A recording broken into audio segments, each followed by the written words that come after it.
kasaging karakatan ngayong araw po ay nag-leaf cleaning, leafing po tayo. Dahil kahit na tag-araw na po ay may mga tama ng sigatoka. So ngayong araw po ay nag-umpisa na po tayo mag-leaf cleaning ulit dito. Kaya makikita ninyo walang old leaves na ito. Tingnan natin ito. Doon tayo papunta sa kabilang area. Pakita natin yung sa lupa. Yan na po yung mga pinangkukuha. At kung paano po yung ginagawa, yan po, nag-disinfect po tayo ng ating cutting tools. At saka direkta yung sinaslice, pinuputol or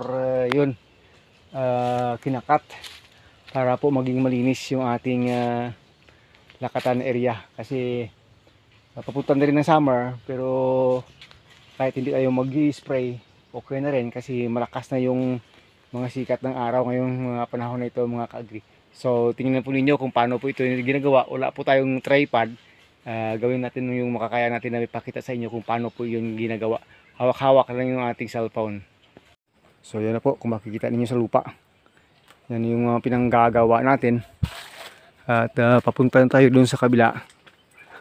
Gaya po nitong may mga dahon na may mga old leaves. Yan po, yung ginagawa natin, kinakatlat po yan. Wala po dito. Yan po.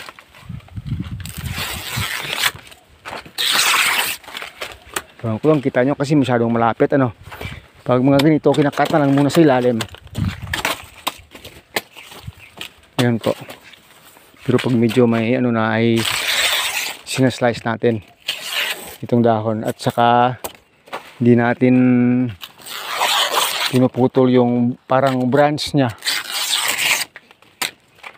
Ito yung parang branch nya po. Ito po. Yung reason po kasi mayroon pa po siyang tubig. Kaya hindi natin kinakat sa puno talaga para makasustain po ng tubig na kailangan ng mother plant natin. Pag dating na po talaga ng masyadong masakit na yung init. Pero pag parang nabibiyak busa sa puno, ay piniputol na lang natin direct mga kasaging. Yung sa iba naman, every time na nagkat itong mga dahon ito ay talagang direkta disinfect agad ng cutting tools. Pero sa atin po hindi po ganun. Kasi more on organic po kasi tayo. Kaya hindi na rin talaga yung fungus or bacteria makakapag-transport. Ano ba yung transport? Makapunta sa kabila. Kasi nga, kaya ngayon masakit na yung silag ng araw.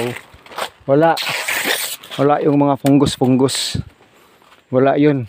Pag moisted lang talaga yung ating field, yung ating mga dahon ng saging dito, yun, masasabi nating medyo kailangan ng maraming pagdi-disinfect ng cutting tools. Pero pag ganito, summer na kasi, we are approaching the end of month of March. Kaya talagang summer na summer. So wala yung mga fungus, bacteria ngayon. Wala yan. Ganun po. Yung importante, nag-disinfect lang tayo ng ating cutting tools. At wala tayong masaslice na mga puno dito na may sakit. Wala lang silang sakit. Ang problema yun. Ang problema na kapag slice tayo sa mga puno na may sakit, nako, dapat talaga mag-disinfect ng ating cutting tools, mga ka-agri. Pasensya na kayo, baka hindi nyo masyadong kita yung mga pinanggagawa natin kasi hindi naman ako nakatingin sa cellphone. Dito po tayo kasi tayo nakatingin sa mga pinanggagawa natin. Pero ipakita natin sa inyo mamaya ulit kung ano ba yung nagiging finished product nito ng ating mga pinanggagawa dito. Kasi po maganda tingnan talaga pag nakuha itong mga old leaves. Lalo na po yung mga pinag-umpisahan na ng sigatoka. Kasi wala tayong makikitang area na pangit, puro lahat green. Short to the eye po kasi tingnan pag mayroong mga old leaves na nakakabit pa sa puno. May mga itim-itim, may mga yellow-yellow, orange-orange. Parang hindi po maganda tingnan. Mga mga kalakatan, mga ka-agree. So yun, pag ito naubos natin ng ganito, ang ganda na tingnan ng ating saging kasi parang wala kang makikitang sore to the eye na. Sore to the eye talaga. Yun po, yun. Oh, ito mga ganito. Cut na lang ito kasi mga mababa itong mga puno eh. Yung sa mga matangkad. Yun yung mga ano natin. Pinagbabawasan ng dahon. Ayun.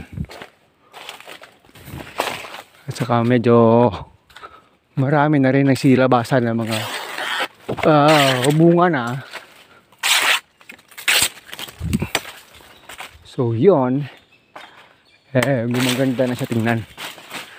Masarap kasi sa pakiramdam pag nakikita mo yung mga pinaghirapan mo dito nag-uumpisa na siya talagang maging productive. Yun yung kagandahan sa pagpa-farming, yung palapit ka na sa season ng harvesting. Yun yung pinakamaganda. Ayan, konti na lang yung may mga tama ng sigatoka. Ito ubos na, tuloy na lang ito kasi may kanal dito sa ilalim para magiging okay na lang talaga matingnan. So yun, siguro hindi sa kabila, hindi pa natin inumpisahan. Dito pa lang tayo nag-umpisa para maipakita sa inyo na ganda na talaga tingnan pag ganyan na po. Yan na po sila. Pinagbabawasan na natin ng dahon itong mga puno ng ating sagingan. So makikita ninyo, yan, pinapabayaan na yung mga dahon sa ilalim. Mabubulok na yan dyan, magiging fertilizer na lang yan, mga langga. So yun yung mga ginagawa natin dito sa pag-maintain ng kalinisan ng ating saging. So yan po nito, talagang kukunin na. Even though na hindi nalaganap yung sigatoka kasi papunta na ng summer, kulang na talaga yung sigatoka. Pag nagkaroon, wala yan. Ganito, wala yan. Hindi na yan masyadong dadami. Kasi nga papunta na talaga ng summer time. Pero mas maganda kunin na lang ngayon. Kasi siya nagpapapangit patingnan. Pag andyan pa siya. Mga ka-agree. Hindi pa nga naubos eh. Meron pang mga natitira. Kaya po ito puputulin na natin ito. Kasi napakaganda tingnan eh. Pag walang mga ganyan. Yung bang papasok ka ng yung taniman, yung makikita mo puro maganda, puro okay na ko. Sarap sa pakiramdam.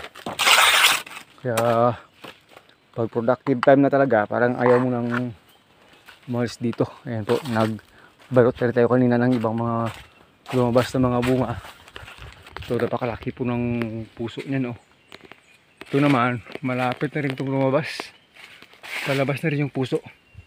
Ito po, oh, laki, oh. Abutin ito ng 8 hanggang 9 na hands pag ganito. Yung din isa sa kabila, yan po, 8 hands po yan. At yung isa yan po, 8 hands rin yan. Mostly 7 hands karamihan. Pero kung masyadong napaganda ito, 8 hands, 9 hands, 8 hands, 9 hands, yun yung magiging common yung dami ng hands sa bawat buwig. Pero kahit 6 to 7 hands na lang po ay okay na po tayo dun mga ka-agree. Walang problema na yun kahit ganun lang kadami. Kaya po itong unang-una po na naibaging natin, oh. Pakita ko lang sa inyo. Ganyan na yung bunga, oh. Ganyan na siya kalaki, oh. Ayan. Parang kailan lang, 1 month and a half from now, pwede na itong ma-harvest eh. 7 hands po yan.